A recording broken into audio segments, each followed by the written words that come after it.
Brought to you by TechnoSpark 20 series smartphones.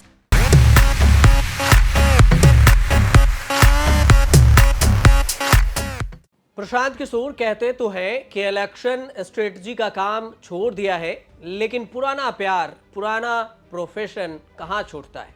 आए दिन Prashant Kishor media interview के जरिए भविष्यवाणी भी कर रहे हैं कि कौन जीत रहा है, किसको कितनी सीटें मिल रही हैं। और ऐसे ही भविष्यवाणी को लेकर प्रशांत किशोर फंस भी गए हैं। ऐसा कुछ भविष्यवाणी कर दिया कि चुनाव आयोग ने नोटिस भेज दिया। उनके पुराने दोस्त आंध्र प्रदेश के सीएम जगन मोहन रेड्डी की पार्टी वाईएसआरसीपी ने चुनाव आयोग की अदालत में घसीट लिया है। पीके के कैरियर में ऐसा पहली बार विवाद हुआ है। 2019 के चुनाव में आंध्र प्रदेश की राजनीति में जगन मोहन रेड्डी ने धमाकेदार एंट्री मारी थी। कांग्रेस और बीजेपी टीडीपी को छोड़कर प्रचंड बहुमत के साथ विधानसभा और लोकसभा चुनाव जीते थे। माना गया कि कई नेताओं को सत्ता के दरवाजे खोल चुके प्रशांत किशोर ने जगन मोहन रेड्डी के लिए काम करके चुनाव जीतने वाली स्ट्रेटजी बनाई थी। 5 साल बाद प्रशांत किशोर किसी को हराने जिताने के मिशन में तो नहीं है, फिर भी चुभ गए हैं जगन मोहन रेड्डी को। मामला यह है कि आंध्र प्रदेश में वोटिंग से पहले प्रशांत किशोर ने न्यूज पोर्टल आरटीवी को एक इंटरव्यू दिया। बात चली तो प्रशांत किशोर ने अपने अनुमान से बता दिया कि जगन मोहन की पार्टी दोनों चुनाव में बुरी तरह से हार रही। हारने और जीतने वाले सीटें भी गिना दी। प्रशांत किशोर ने समझाया कि 175 विधानसभा सीटों में जगन मोहन रेड्डी की पार्टी को सिर्फ 51 सीटें मिलने जा रही है। टीडीपी बीजेपी गठबंधन को 106 सीटें मिल सकती है। लोकसभा चुनाव में वाईएसआरसीपी को 15 और टीडीपी बीजेपी को 15 सीटें मिलने का अनुमान लगाया। प्रशांत किशोर ने यह तो गिना दिया कि जगन ने कितनी गलतियां करके इस हाल में पहुंचने वाले हैं।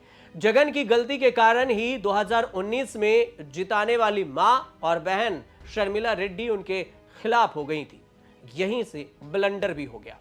आंध्र प्रदेश की 25 लोकसभा सीटों और 175 विधानसभा की सीटों के लिए 13 मई को वोटिंग हुई। पीके ने जो कहा वो वोटिंग से ठीक एक दिन पहले 12 मई को कहा था। ऐसे वाईएसआरसीपी को आरोप लगाने का मौका मिल गया कि यह सब वोटरों को प्रभावित करने के लिए किया गया। चुनाव आयोग के नियम के मुताबिक 1 जून के शाम 6:30 बजे तक ओपिनियन पोल, एग्जिट पोल, चुनाव सर्वे दिखाया या प्रकाशित किया नहीं जा सकता। वाईएसआरसीपी ने प्रशांत किशोर और डिजिटल पोर्टल के खिलाफ चुनाव आयोग से शिकायत कर दी, आपराधिक कार्रवाई की मांग की है। वैसे जगन हार रहे हैं। प्रशांत किशोर ने अचानक से यह भविष्यवाणी नहीं की है। जब से चुनाव शुरू हुआ तब से ही प्रशांत किशोर कह रहे हैं कि जगन मोहन हारने वाले हैं। आंध्र प्रदेश में लोकसभा चुनाव के साथ साथ विधानसभा के चुनाव भी होते हैं और कुछ चुनाव से परंपरा चली आ रही है कि एक ही पार्टी के साथ ये दोनों चुनाव जीत जाती है। कांग्रेस के कमजोर होने के बाद 2014 में ये करिश्मा चंद्रबाबू नायडू ने किया था। 2019 में यही जगन मोहन रेड्डी ने रिपीट किया। अगर 2024 में भी ऐसा ही कुछ हुआ तो डबल झटका लग सकता है जगन मोहन रेड्डी को। चुनाव शुरू होने से पहले आंध्र प्रदेश को लेकर जितने ओपिनियन पोल या अनुमान लगाए गए हैं उसमें भी जगन मोहन के दूसरी बार डबल धमाके का चांस नहीं बन रहा है। जगन के सबसे मजबूत विपक्षी नेता चंद्रबाबू नायडू ने बीजेपी और जनसभा पार्टी को लेकर अलायंस कर लिया है।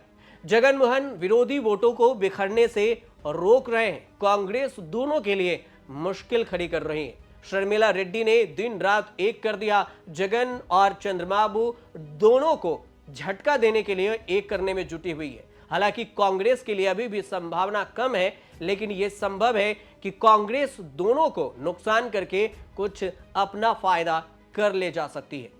एक तरफ प्रशांत किशोर और जगन मोहन रेड्डी के बीच में आरोप प्रत्यारोप ओपिनियन पोल की बातें हो रही थी, चुनाव आयोग नोटिस भेज रहा था। वहीं दूसरी तरफ जगन मोहन रेड्डी प्रशांत किशोर की कंपनी आईपैक के ऑफिस पर पहुंच गए और वहां का भी वीडियो अब वायरल हो रहा है कि जगन मोहन रेड्डी वहां के स्टाफ के साथ बातचीत कर रहे हैं और ठहाके भी लगाए जा रहे हैं। फिलहाल आगे क्या कुछ होता है ये देखने वाली बात होगी जब चुनाव के परिणाम आएंगे 4 जून को। तब तक आप देखते रहिए न्यूज़ तक।